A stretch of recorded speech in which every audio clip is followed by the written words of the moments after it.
All right. A couple of things that I like to do for New Year's, either go to church or stay home, but really take the time to reflect and think on what's going on in your life. It's kind of that introspection,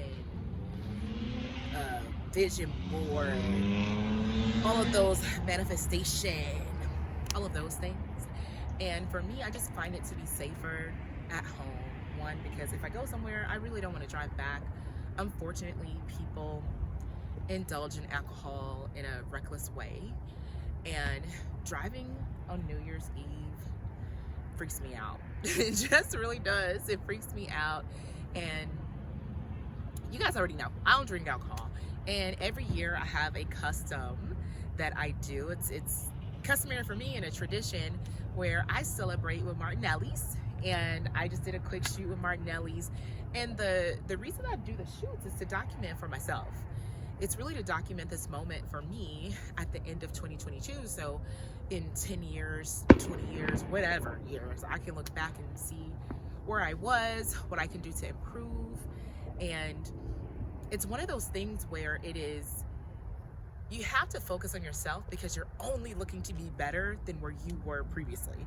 And I know that people are looking around to their peers and to other people. I think that's fantastic as a source of inspiration and a fantastic way to get in a feedback loop where you can really grow and expand.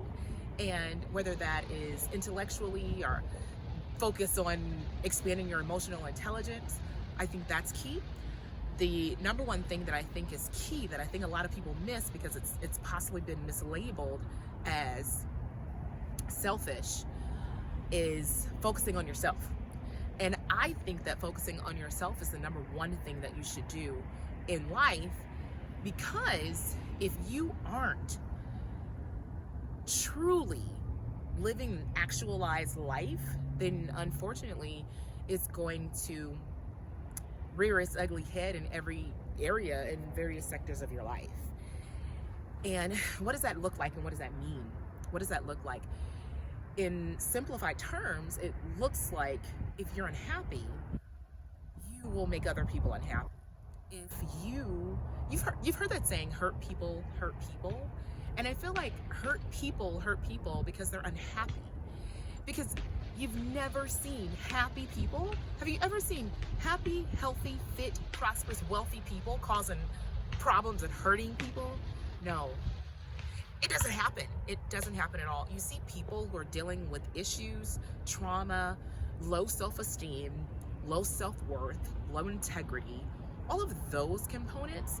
I think that's the perfect recipe for someone who is basically terrorizing society. And I don't want that for you. I don't want that for me. And I like to look at life as self-actualization.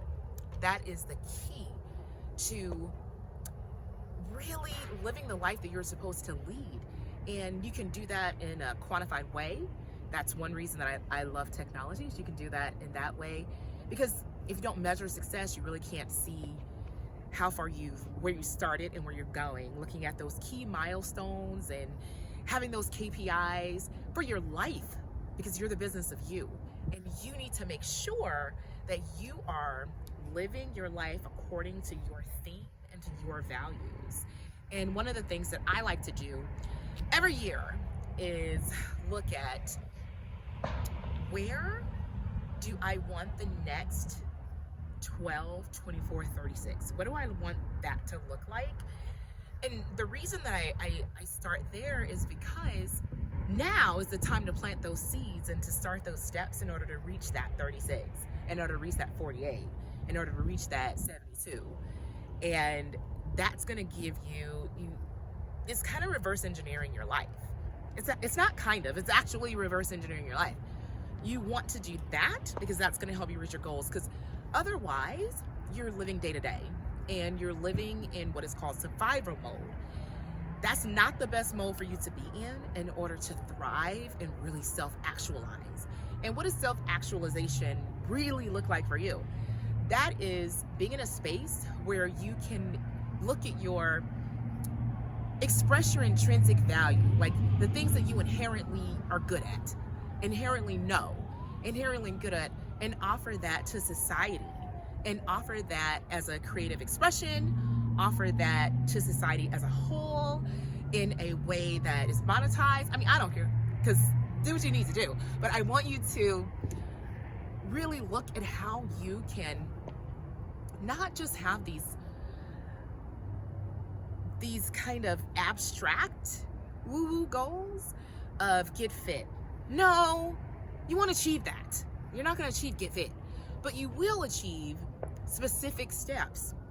You will achieve changing daily habits, having some micro tweaks, and you'll get to your goal. You'll actually achieve your goal. And one of the things that I want to tell you as well is get an accountability partner. One of the things that I really have enjoyed this year in 2022 is an accountability partner. One of my good friends who I've known for forever. I've known her from Silicon Valley, and we've been through different moves and all of these things from across the country, and she's now based in Chicago, and I'm currently in Austin. And we've recently reconnected after being apart during the pandemic. And we have this accountability that has just, since her personal growth and my personal growth, on this trajectory that has just exploded. It has just taken off in so many ways. And studies show, when you look at data, they say, and I really believe this now, they say that if you have an accountability, okay, come on, noise, if you have an accountability partner, you are 87% more likely to achieve your goals. 87% more likely to achieve your goals. I don't know if you guys can hear me, but I'm gonna say that again. You're 87% more likely to achieve your goals when you put an accountability partner in place. That's what I want to see for you for 2023. Put an accountability partner in place, because that's going to help you achieve your goals. I want you to also make sure that you're making note of your time. There are a lot of time wasters, and certain things like social media, where next thing you know, you spend an hour on there and you're like, oh my God, what happened? And then you think, in that hour time frame, you could have learned a new language. You could have literally started a new business. You could have built a website. You could have had all of these things that could have manifested into something physical to actually grow your life, your lifestyle, your business, your family, whatever you want to do.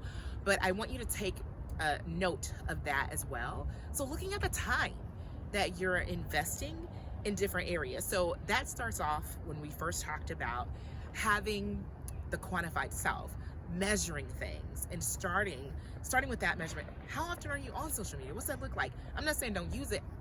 Obviously use it. Like, come on. Obviously use it. I just want you to make sure that what you're using it for is getting the outcome. Like, I want your input to match that output of what you're doing. And so that's a couple of things. So looking at the way that I look at it, reverse engineering that time, making sure that the time and effort. And also another thing that I think is very important is looking at opportunity cost. Opportunity cost. Be more cognizant of how you're spending your time, where you're investing your energy. And I know a lot of the Hotep people over here be like, oh, we're infinite energies. Yes, we're infinite energies. I believe that. We're infinite energies having a human experience. You're a human being, so you have a limited amount of time and energy. Make sure you're putting that energy in a place that's going to yield you the results that you want. For example, if you know that you cannot complete income generating tasks because you're washing dishes or washing clothes or organizing boxes, do not do those things. Do not wash dishes. Do not organize boxes. Do not do that. Focus on income generating tasks. Focus on the tasks that's going to move the needle. Those tasks do not move the needle. They're super, super easy to restructure, but you have to restructure it in your mind. So, for example, what I would suggest, if you find yourself washing dishes, get paper plates. Get paper plates. It's not good for the environment. However, until you can get a meal service and until you can get a chef, you have to figure out where you can really focus your time in. If you feel like, oh my God, I spend so much time combing through clothes and moving, get rid of those clothes. get rid of the clothes. And you guys already know, we'll have a separate video on how I did the Mark Zuckerberg challenge and really streamline my clothes so I can focus on the goals that really matter. And I'll have to talk about that. It's really fun and really interesting that I picked up from Zuck, and it really works. That's one thing. And if you feel like you're in so much clutter and chaos and you really can't do what you need to do, get rid of that stuff. One of the things that I would suggest that you do is watch videos on minimalism, and that will really help you understand that you actually could have 3 plates in your house. 3 plates, 3 forks, 3 spoons, 3 cups, and that's what it is. That's what it is. So you can't be washing dishes all day if you got 3 plates.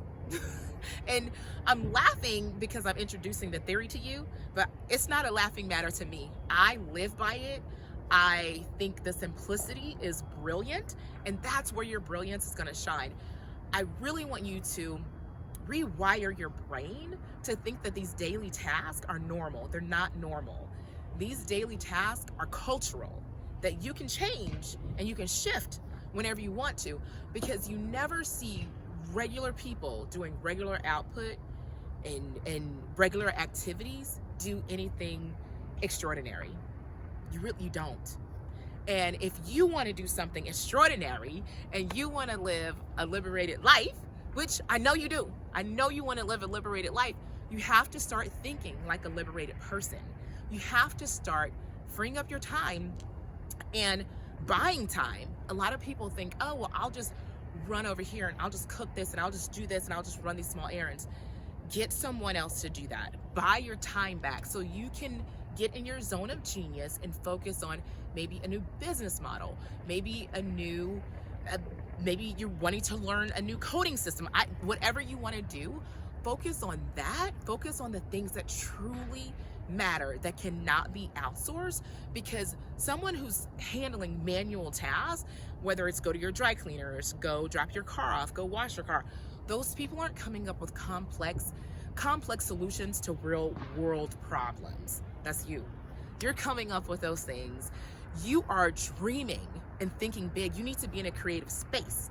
You need to have that groundwork done for you so that you can think big, because you think bigger than most people.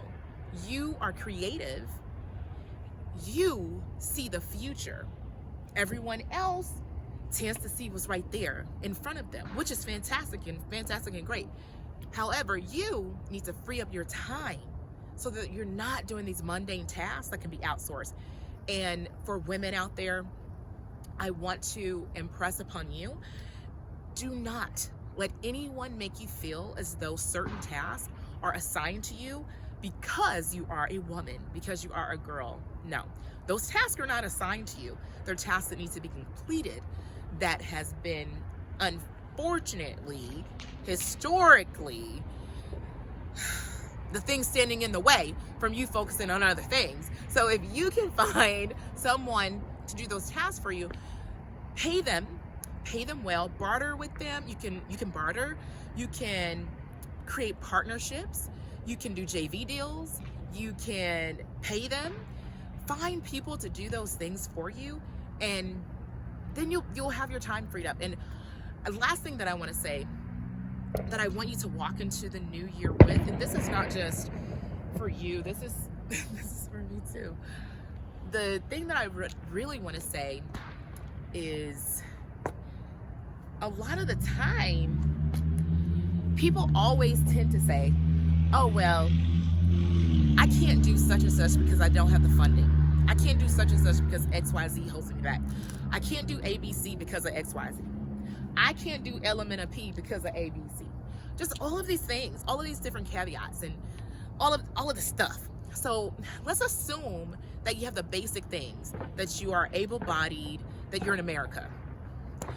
I think that's basic. If you're watching this video, listening to this, that's very basic. If you are listening to this, that puts you above 90% of the people on this planet. Just that. And I think it's key for you to recognize that, utilize it, and execute on it. And I think that the most important thing that you can really look at is focus on creative solutions. I say that to say most people think it's money standing in the way of their goal, of their dream. It's not. That sounds crazy. I get it, because I say it all the time too. However, when I am in the zone, in my zone of genius, when I have free thought and free space to really think, that's when your creativity flows. Just like Einstein. When Einstein was working on the theory of relativity, he said that he would always go for a walk whenever he was stumped, whenever he was in trouble, and he's like, oh, I'm in trouble, I can't figure this out. He would go for a walk, and he would try to solve it with that. He would go for a walk, he would take a nap. That's what I say that you do. When you have that clear mind, when you have a clear mind, you're able to let your creativity come through. That's the answer to your problems. That is the solution. I want you to focus on creative solutions. Creative solutions will allow you to bypass all of these things that are transactions. So you want to bypass the transactions because anyone could be in that role if it's just a transaction. But when you come with an offer, when you come with leverage, when you come with a pitch, when you come with something that the other party is going to be interested in, that's creativity. That can't be bought. That's not a transaction. That is giving you the opportunity to build a relationship, giving you the opportunity to do all these things. So for example, if you want a real life example, if you say, oh my gosh, I can't afford to buy this building, I don't have that money, you could approach the owner and say, hey, this is what I'm trying to do. I would love it if you X, Y, Z. You never know. The owner could offer you creative financing where they believe in your vision. It's like, you know what? I believe in that. Creative financing. And then you didn't even have to go to a bank. They finance it for you. That's one. Another one is you could have approach a owner and say, and this is homeowner, commercial, whatever, real estate. And you're saying to them, I would like to have this building, blah, blah, blah. And they could like your concept so much, they offer to JV you, right? So now you're in a joint venture deal and you have all these opportunities. So I want you to start thinking, going into the new year, creative solutions is the way you look at things. How you sit there and say, what can I offer this person? How can I get this leverage? How can I make them turn down this transaction over here that's just coming with cash and get them to either work with me, have empathy towards my situation, and really want to build something together? That's all in your pitch. It's all in your pitch and it's all in your communication and confidence.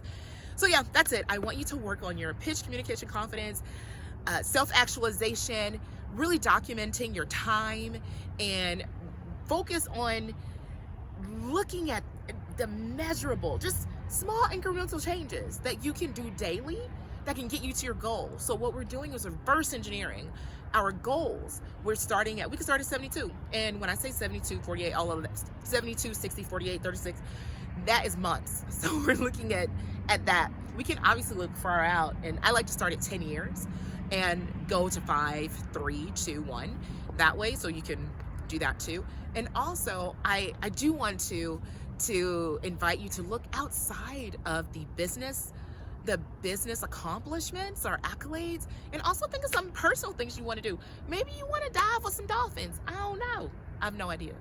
But you could do that too, okay? So I want to make sure that you have the opportunity to really think about that, and I want to welcome you. Let me grab my stuff. This is Martinelli's, in case you haven't tried it before. And this is my mug. I love my mug. Every year, I drink my Martinelli's because I'm alcohol free, non-alcoholic, and I've never had alcohol in my life. I don't intend to start. I've never tasted it. I've never tried it, and this is always my solution. And the funny thing, I'm gonna tell you a quick story. The funny thing is, I keep 2 bottles of Martinelli's in the car at all times, and it's really because if you're invited to an event, if you're invited to a party, if you're invited anywhere, if you're just going to bring somebody, always show up with Martinelli's. You can always just like, hey! and they're like, oh gosh, okay. And then because of the way that the bottle is, and because of the way the packaging is, again, presentation, people will pull out champagne glasses and it turns into a situation, and then you're the belle of the ball. Check it out, you guys. So get some of this. They're not sponsoring this or anything, but I just love their brand so much. So I just want to tell you about it. I'm gonna sit that right there. That's it. And I really want to invite you to live a liberated life next year. And this video is for me, and this video is for you. And this is an opportunity for us to grow and live our liberated life. We're living our liberated life, guys. We only get one life, and we want to live a liberated one, don't we? All right, guys, till next time.